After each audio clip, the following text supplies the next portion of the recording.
अस्सलाम वालेकुम everyone, hope so you all well and उम्मीद करती हूँ आप अपनी लाइफ को एंजॉय कर रहे होंगे और अपनी आज की न्यू वीडियो में आपको दिल की गहराइयों से वेलकम करती हूँ। उसके बाद जी बात करती हूँ आज की हमारी वीडियो की। तो आज की वीडियो भी हमेशा की तरह आपके लिए बहुत ज़्यादा इन्फॉर्मेटिव होने वाली है, क्योंकि आज मैं आपको बताऊँगी कि आप किस तरह से कंप्यूटर बेसिक जो है सीख सकते हैं ऑनलाइन। ठीक है, आपको कहीं जाने की ज़रूरत नहीं है, आपको किसी के पास जाने की ज़रूरत नहीं है। ठीक है, आपको कोई फ़ी पे करने की ज़रूरत नहीं है। ठीक है, आप इजीली घर बैठ के अपने मोबाइल से कंप्यूटर बेसिक कोर्स कर सकते हैं। ठीक है, अब बहुत से लोगों की परेशानी होती है कि उन्हें कंप्यूटर का बेसिक कोर्स नहीं आ रहा होता और वो चाहते हैं कि भाई हम बेसिक कोर्स कर लें, हम किसी अकेडमी ज्वाइन कर लें या फिर हम ऑनलाइन पे करके करें। ठीक है, लेकिन आपको ऐसा करने की ज़रूरत नहीं है। आज मैं आपको एक ऐसी ऐप का रिव्यू दूंगी जिससे आप जो है इजीली घर बैठ के इजीली कंप्यूटर बेसिक कोर्स कर सकते हैं। ठीक है, तो आपने क्या करना है, सबसे पहले अपने प्ले स्टोर को ओपन करना है। प्ले स्टोर को जैसे ही आपने ओपन करना है उसके ऊपर आपने जस्ट ही वर्ड्स लिखने हैं, कंप्यूटर बेसिक ऑनलाइन। ठीक है, जैसे आप ये लिखेंगे तो आपके सामने यहाँ पर देखेंगे हज़ारों ऐप्स ओपन हो जाएंगी। ठीक है, बट आपने ये सेकंड वाली ऐप को जो है इंस्टॉल कर लेना है, क्योंकि ये मेरे पास ऑलरेडी इंस्टॉल है, सो दैट्स वाई मेरे पास ओपन का ऑप्शन आ रहा है। तो मैं यहाँ से इसको ओपन करूँगी ताकि मैं आपको गाइड कर सकूँ। जी, तो जैसे आप इस ऐप को ओपन करेंगे, ठीक है, तो आपके सामने यहाँ पर इस तरह से इंटरफेस शो हो जाएगा। ठीक है, जिसमें आप देख रहे हैं आपके पास डिफरेंट ऑप्शंस आ रहे हैं। ठीक है, तो यहाँ पर जी सबसे पहले हमारे पास इंट्रोडक्शन ये हमें करवाएंगे, उसके बाद कंप्यूटर्स जनरेशन्स के बारे में बताएंगे, विंडोज़ के बारे में हमें इंफॉर्मेशन देंगे, इंटरनेट के बारे में हमें बताया जाएगा, उसके बाद वेब हिस्ट्री के बारे में हमें बताया जाएगा। तो सबसे पहले हम देखते हैं इंट्रोडक्शन में हमें क्या बता रहे हैं। ठीक है, तो जैसे आप इंट्रोडक्शन पे क्लिक करेंगे आपके सामने यहाँ पर आप देख सकते हैं history of computer. One of the first mechanical device to count was the abacus, who history goes back to the ancient Greek and Roman civilization। ठीक है, इस तरह से आप इसको पढ़ते जाएं, आपके नॉलेज में इजाफा होगा। ठीक है, इसमें उन्होंने सब कुछ बताया हुआ। ठीक है, कि किस तरह से जो है लाइक एक पेज अगर आप रीड आउट कर लेते हैं तो आप नेक्स्ट पेज पे चले जाइएगा। ठीक है, नेक्स्ट पेज पे यहाँ पर भी आपको इन्फॉर्मेशन दी गई है इस बारे में। ठीक है, इसके अलावा जो है आप नेक्स्ट ऑप्शन पे जा सकते हैं। ठीक है, फॉर एग्जांपल आपने इंट्रोडक्शन सारा इसका पढ़ लिया। अब जी हमारे पास नेक्स्ट आता है कंप्यूटर का। ठीक है, कंप्यूटर में वो हमें बताएंगे इसके डिवाइसेस के बारे में। फॉर एग्जांपल सबसे पहले हमें क्लासिफिकेशन का बताया गया है कि इसकी क्लासिफिकेशन कैसे है। ठीक है, डाटा प्रोसेस की बात करें तो यहाँ पर जी हमारे पास classification of computers, type of data processing. ठीक है, डाटा प्रोसेसिंग की क्या होता है और इसकी कितनी टाइप्स हैं ये हमें बताया गया है यहाँ पर। ठीक है, और बहुत ईजी वर्डिंग है, इजीली आप इसको समझ सकते हैं इंग्लिश में। डिजिटल कंप्यूटर के बारे में हमें बताया गया, it is an calculation device that process discrete data, works directly by counting numbers that represent figures, letters और other special symbols, example board. ठीक है, इसी तरह से एनालॉग कंप्यूटर, हाइब्रिड कंप्यूटर। ठीक है, इन सब के बारे में इंफॉर्मेशन जो है हमें दी गई है यहाँ पर। अब हम बैक जाते हैं, बैक जाने के बाद हम साइज़ के बारे में पढ़ते हैं। ठीक है, अब वो हमें साइज़ के बारे में इंफॉर्मेशन दे रहे हैं, classification of the computer, size of the computers. ठीक है, हमारे पास कितने साइज़ के कंप्यूटर होते हैं। ठीक है, मेन फ्रेम कंप्यूटर, ठीक हो गया, इसके बारे में इंफॉर्मेशन यहाँ पे सबसे पहले आपको दी गई है। इसके अलावा मिनी कंप्यूटर है, मिनी कंप्यूटर के बारे में बताया गया, it has the same structure as large computer, is only different from them in the smallest size और कॉस्ट। ठीक है, वो कह रहे हैं इस तरह का कंप्यूटर है बट इसमें जो है साइज़ में ये छोटा होता है। ठीक है, इसकी इन्फॉर्मेशन दी गई है। उसके बाद micro computer, third type of computer is micro computer. Micro computer के बारे में भी इंफॉर्मेशन अच्छे तरीके से उन्होंने यहाँ पर मेंशन की हुई है। इसके बाद जो टाइप आती है वो है सब सुपर कंप्यूटर। अब सुपर कंप्यूटर के बारे में भी उन्होंने बताया हुआ। ठीक है, अब इस तरह से आपको पता चल जाता है। ठीक है, हर चीज़ के बारे में। उसके बाद पावर दैट प्रोसेस। ठीक है, अब हम देखते हैं जी classification of computer, type of problems that resolves. ठीक है, कहते ये प्रॉब्लम्स क्या होती हैं, इनको किस तरह से रिजॉल्व किया जाता है। ठीक है, ये इन्फॉर्मेशन वो यहाँ पर आपको दे रहे हैं, मतलब प्रॉपर वे में डीपली एक एक चीज़ के बारे में इसमें बताया जा रहा है। ठीक है, उसके बाद हम ऑप्शन पे जाए तो इंटीग्रेटेड, इसके बारे में पढ़ते हैं जी। Integrated circuits. ठीक है, इंटीग्रेटेड सर्किट्स जो है सीपीयू में होता है, आप इसकी इंफॉर्मेशन इजीली यहाँ से रीड आउट कर सकते हैं।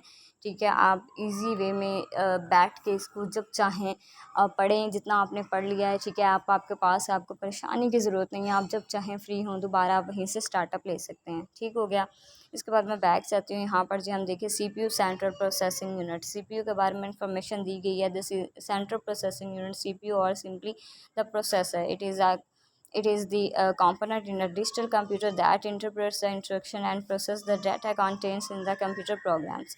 ठीक है, इस तरह से इसके बारे में काफ़ी ज़्यादा आपको इन्फॉर्मेशन दी गई है CPU के बारे में, ताकि आपको इसके बारे में अच्छे से आइडिया हो सके। ठीक है, उसके बाद इनपुट डिवाइसेस के बारे में यहाँ पे बताया गया, कंप्यूटर की कौन कौन सी इनपुट डिवाइसेस होती हैं। ठीक है, keyboard alphanumerical keyboard functions, numeric keys and special keyboard, membrane, mechanic, mouse. ठीक है, इसके बारे में मतलब आपको हर चीज़ के बारे में यहाँ पे बताया गया, scanner, microphone and bar code reader. ठीक हो गया। उसके बाद आप नेक्स्ट पे ऑप्शन क्लिक करते हैं, आपको नेक्स्ट के बारे में बताया जाता है डिजिटल कैमरे के बारे में, digital photo camera, video camera, web cam, optical pen, इसके अलावा जॉयस्टिक के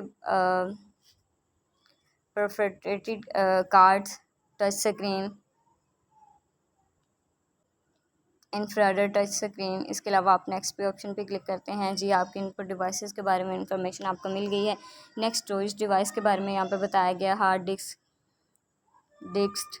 CD रोम, DVD, फ्लैश मेमोरीज। ठीक है, इसके बारे में आपको इन्फॉर्मेशन यहाँ पे प्रॉपर वे में दी गई है। उसके बाद हम देखते हैं जी हमारे पास आउटपुट डिवाइसेस कौन सी हैं। जैसे कि आपको पता है आउटपुट डिवाइसेस कौन सी होती हैं, मॉनिटर। ठीक है, इसके बारे में आपको अच्छे तरीके से इन्फॉर्मेशन यहाँ पे दी हुई है। ठीक है, इसके अलावा जब आप ये सारा तहम्मुल से आपने रीड आउट करना, आपको हर चीज़ को समझ आ जाएगी। ठीक है, उसके बाद हम बात करते थे लास्ट वाले ऑप्शन की, मॉडर्न ऑपरेटिंग सिस्टम। ठीक है, ऑपरेटिंग सिस्टम के बारे में यहाँ पे इंफॉर्मेशन दी गई है। Internal operating system were develop primarily to coordinate and transfer this data stream that came from different resources. ठीक है, अच्छा जी, उसके बाद हम देखते हैं जी हमारे पास नेक्स्ट जो है इन्होंने क्या चीज़ हमें बताई हुई है।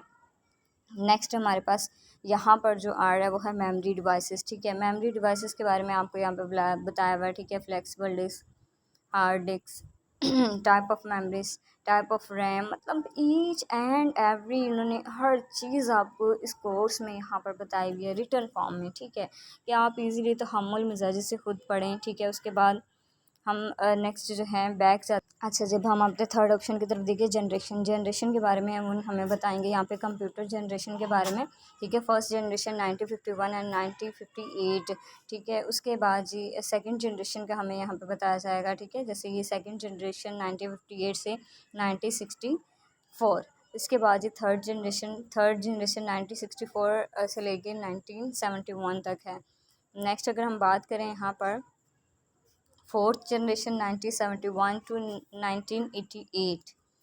ठीक है, इस तरह से उन्होंने हर जनरेशन, फिफ्थ जनरेशन के बारे में, हर जनरेशन के बारे में यहाँ पे बताया हुआ है। ठीक है, उसके बाद जी हम जाते हैं बैक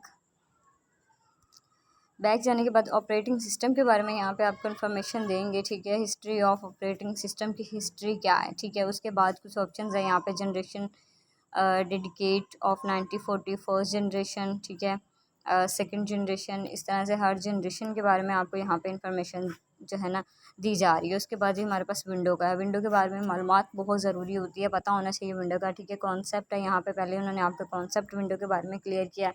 उसके बाद वर्जन के बारे में बताया हुआ है। ठीक है, window 2.0, window 3.0, window 9.0, window CE, window NT, window XP, window Vista, window 7, 8, 9 and OS। ठीक है, आप इनके बारे में इंफॉर्मेशन यहाँ से इजीली पढ़ सकते हैं। Time release, window time release के बारे में यहाँ पर जो है बताया गया हुआ है। ठीक है, उसके बाद सिक्योरिटी, विंडो सिक्योरिटी के बारे में भी इंफॉर्मेशन दी हुई है। ठीक है, फाइल परमिशंस के बारे में बताया हुआ है। इसी तरह से अगर हम बात करें हमारे नेक्स्ट ऑप्शन की, तो नेक्स्ट है हमारे पास इंटरनेट, जो कि बहुत ज़रूरी है, जिसके बारे में इंफॉर्मेशन होना मस्ट है। ठीक हो गया। वैसे तो हर किसी को नेट के बारे में पता होता है, लेकिन फिर भी जो है डीपली जानना ज़रूरी होता है कि इसका कॉन्सेप्ट क्या है। ठीक है, इंटरनेट को कॉन्सेप्ट आप यहाँ से पढ़ सकते हैं। द इंटरनेट इज़ लाइक, इसके बारे में बहुत ज़्यादा यहाँ पे मालूमात आपको दी गई है। उसके बाद ओरिजिन के बारे में बताया हुआ है। ठीक है, ओरिजिन 1, ओरिजिन 2। ठीक है, इस तरह से आप नेक्स्ट के ऑप्शन पे क्लिक करते जाएंगे। ओरिजिन 3, ओरिजिन के बारे में आपको गाइड किया जा रहा है जी। उसके बाद बात करें, हमारे पास टेक्नोलॉजी का ऑप्शन है जी। टेक्नोलॉजी, इंटरनेट टेक्नोलॉजी के बारे में, रूटिंग एंड सर्विस लेयर्स के बारे में बताया हुआ है। ठीक है, बैक जाएँ तो यहाँ पे एक्सेस के बारे में भी इंफॉर्मेशन दी हुई है, इंटरनेट एक्सेस की, कि इंटरनेट की एक्सेस क्या है। ठीक हो गया। उसके बाद फिर मैं बैक जाती हूँ, हमारे लास्ट ऑप्शन की तरफ जाते हैं, वेब हिस्ट्री। वेब हिस्ट्री के बारे में हमें बताया हुआ है दी बिगनिंग। ठीक है, web history summary, web history 25 years इसके बारे में बताया हुआ है, ठीक है। प्रॉपर इंफॉर्मेशन उन्होंने दी हुई है, ठीक है, कोई कट के नहीं लिखा हुआ। इसके बाद हमारे पास नेक्स्ट ऑप्शन है एक्सप्लोरर VS नेटस्कैप। नेटस्कैप के बारे में यहाँ पे इंफॉर्मेशन देखिए जी दी हुई है। उसके अलावा रिंग ऑफ एक्सप्लोरर इसके बारे में बताया हुआ है, ठीक है। आप डीपली यहाँ से जो है रीड आउट कर सकते हैं और समझ सकते हैं। उसके बाद इस सेकंड ब्राउज़र इंटरनेट एक्सप्लोरर, ठीक है, इसके बारे में इंफॉर्मेशन दी हुई है। और इसके अलावा जो है Chrome versus explorer ring of Chrome के बारे में यहाँ पर बताया हुआ है, ठीक है। मतलब प्रॉपर वे में हर चीज़ के बारे में बेसिक जो हमें पता होनी चाहिए कंप्यूटर के बारे में, ठीक है, वो यहाँ पर अवेलेबल है, ठीक है। तो आप इजीली यहाँ से रीड आउट कर सकते हैं। इसके अलावा आप ऐप को यहाँ से शेयर भी कर सकते हैं, रेट भी कर सकते हैं, ठीक है।